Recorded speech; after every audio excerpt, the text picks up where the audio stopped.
Whew.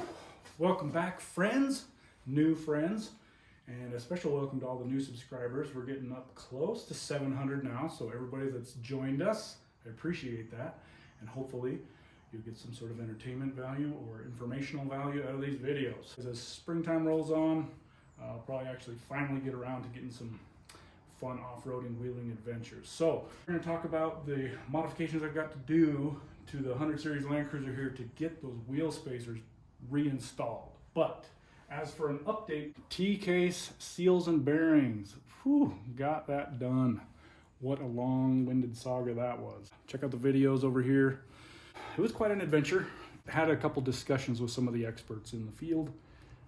George over there in Northern California, super awesome. If you are in need of getting your transfer case replaced, rebuilt or whatever, Valley Hybrids over there, and I'm not sure what town George Estero lives in, but longtime legend. He's been around forever, and that's the source to go to. Also, Cruiser Outfitters, Kurt over here in Sandy, Utah, Salt Lake City area. He can get you your new H55F 5 speeds combined with split case transfer cases and all the low gearing arrangements that you might need. Anyways, got the transfer case reinstalled, and I've put about 140 miles or something on it now. Dry as a bone underneath, and what a relief that has been. And it was quite a long project. And anyway, truck's back up and running. So in addition to that, Levi and I, we installed the Dobinson shocks. There's a video talking about those right over here. And those have been installed, which is going to allow me to lift the front of the truck back up a little bit, maybe 1.5 inches, maybe 2 inches, something like that. So we will try to get that done as well. I haven't adjusted the torsion bars just yet, but the wheel spacers is what we're going to try to tackle today. I don't know if I'll have time to get the wheel spacers themselves installed today or not. Maybe I'll go and do some filming tomorrow, but if not, then stay tuned and we'll get some under the truck angles. We'll mount the cameras up underneath there and go kind of flex it out, test it out, see how it's doing. So let's get a crack on these rock sliders that I built and installed, and we're gonna have to hack the front end of those off to accommodate these wheel spacers for these 315, 75, 16, 35-inch tires, Geolander MTs on this truck. Now, question is, before I left for the Baja trip, I think it was while I was underway to the Baja trip, I had uploaded a video talking about the mods I had to do to these wheels, to this truck to fit these wheel spacers, but I didn't intend for that to actually be published, but because I was in and out of service, YouTube didn't. Anyway, it published the damn video, and it got quite a few views before I got back into service and could make that private or take that video down, because it really wasn't a very complete video. And I know a few of you guys saw it, and a few of you had questions about, well, did it work? Well, I had to pull that damn video down because no, up till that point it didn't work. Little did I know that it wasn't going to work until we got down to Baja. But so this, I will try to make a more complete video here showing what hopefully we can get done to actually finally accommodate these wheel spacers, because I want them back on the truck. It just gives a wider stance, and it just looks a lot more appropriate and correct. And it's just going to give a better track when you're off-roading. So we've got to adjust some things and make it so they quit freaking rubbing. So that's what we're going to try to tackle today.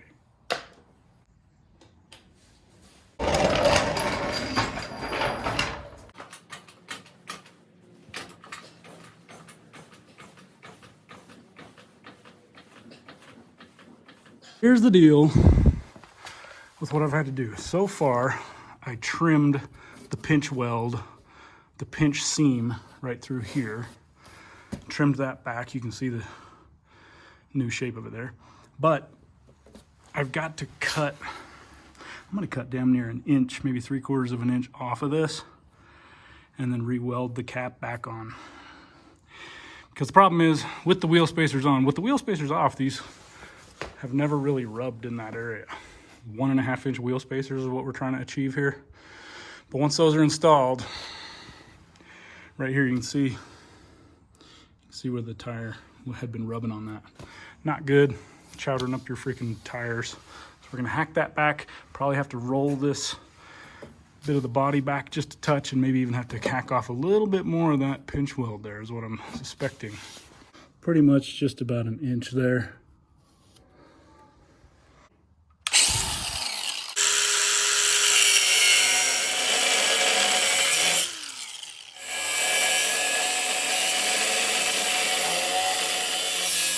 Wall.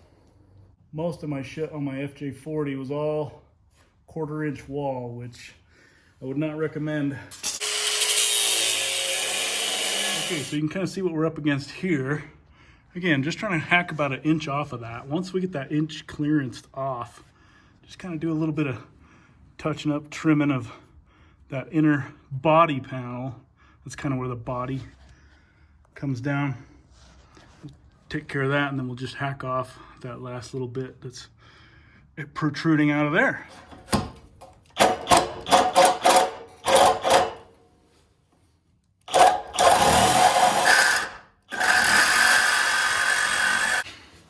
We can't bend that part out of the way. Kind of preserve whatever's left of that by the time we hack through this. Nice. Yeah, 3/16 wall. Good deal. See, just some old steel that I had fabbed up and put together. Definitely follows the wheel well, quite a bit more. Salvaging the end cap because I didn't want to buy a freaking 4-foot length of 3/16 by 2. Getting this hacked off and should be able to weld her back on. There we go. And reuse it. Good as new. We're just gonna have to shape this thing a little bit and make a nice bevel for the weld bead to go into.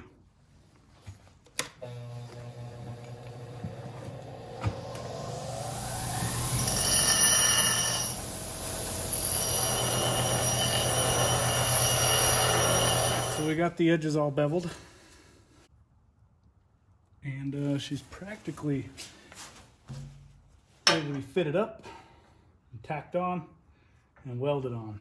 It's gonna be a trick because, you know, when I built these things, they were not on the truck, obviously, so I could turn it around, flip it over.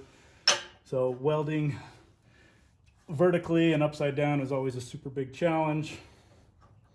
So let's see if we can get a good solid bead on here, and then we'll shape it up. Boy, I looked at cutting these sliders off to try to take them off, get them sandblasted, powder coated, and reinstalled, and maybe even potentially bolted on. Hell no.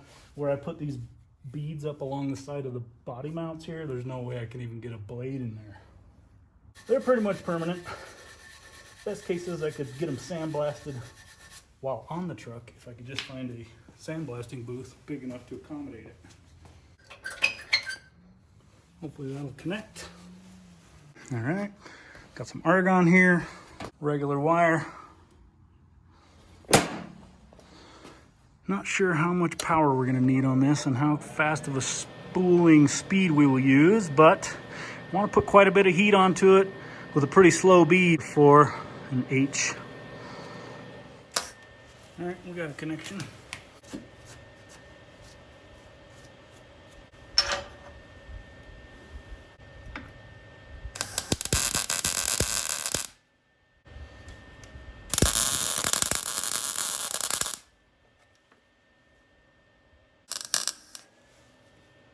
Good. All right.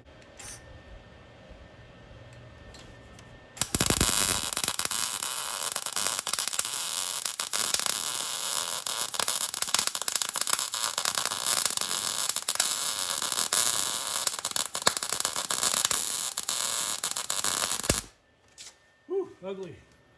Almost like we need more heat and less speed, but damn.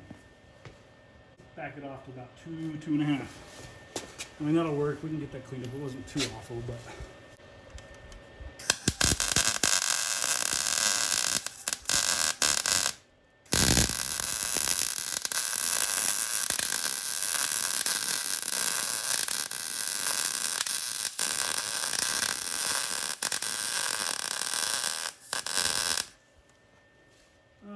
Sweet.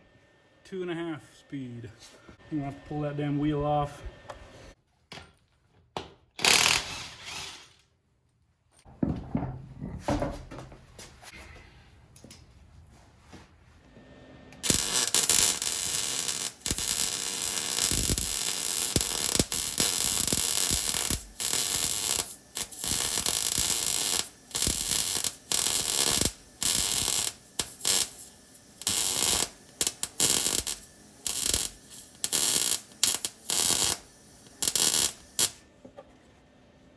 Beauty.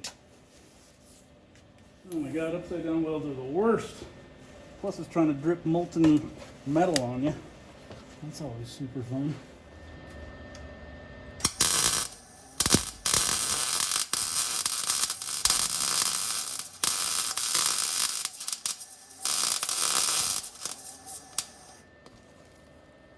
Ugly.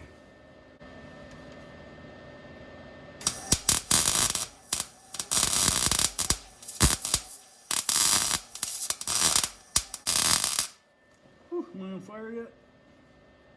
Damn, that's ugly. Just gotta close that, close up the holes.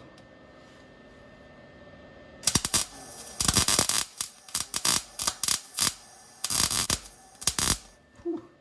All right. I think we can, oh man, I got one little sputter here. We can just about work with that.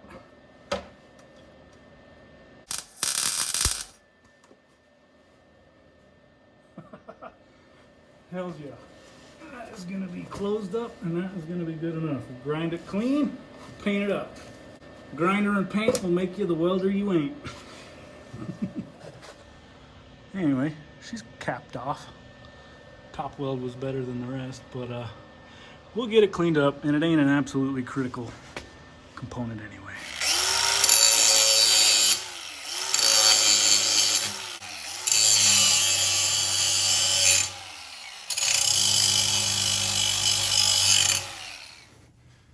Get the big grinder off. Get on our 120 grit flapper wheel.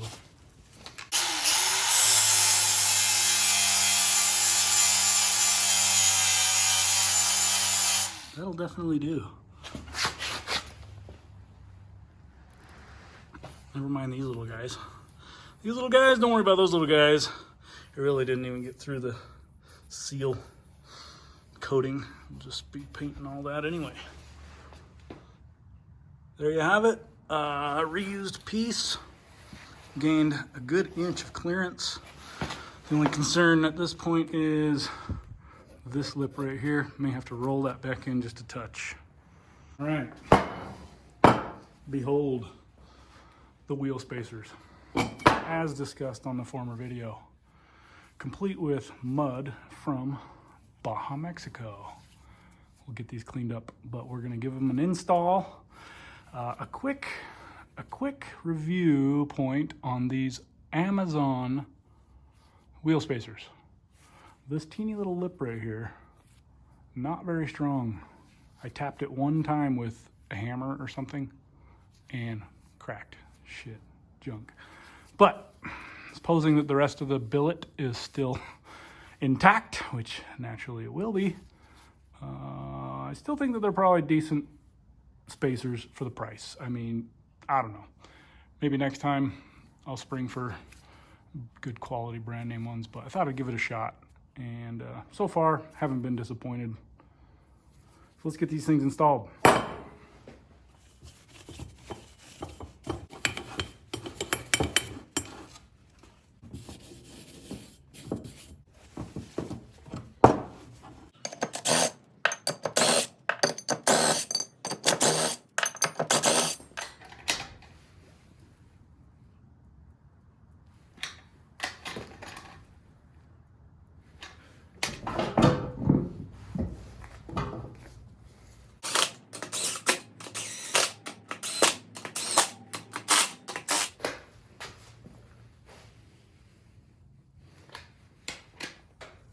See what happens here.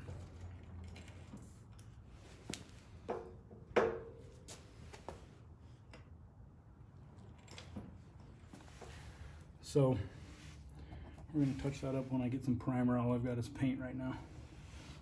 But yeah, we're gonna run it and we're gonna see how she does. I'm going to bring the front suspension back up just a touch, because right now it's really got a bad rake leaning down in the front.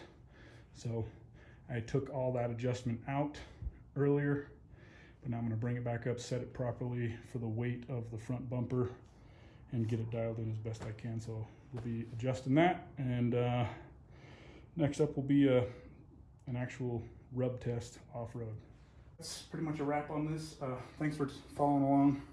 You know, this YouTube channel's kind of nothing more than a dude talking to himself with a camera rolling at the same time. So I don't know, hopefully you picked up a couple tips or satisfied your curiosity of what the hell's going on with these wheel spacers, and hopefully we can cut to some actual off-road footage next. But thanks for watching. Check out some other videos on the channel, and I appreciate everybody that's subscribing, and encourage you to, if you're thinking about it, go ahead and check it out.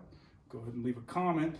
You guys don't realize how important comments are for the algorithm for growth on the channel. So thanks a lot, and we'll see you on the next one.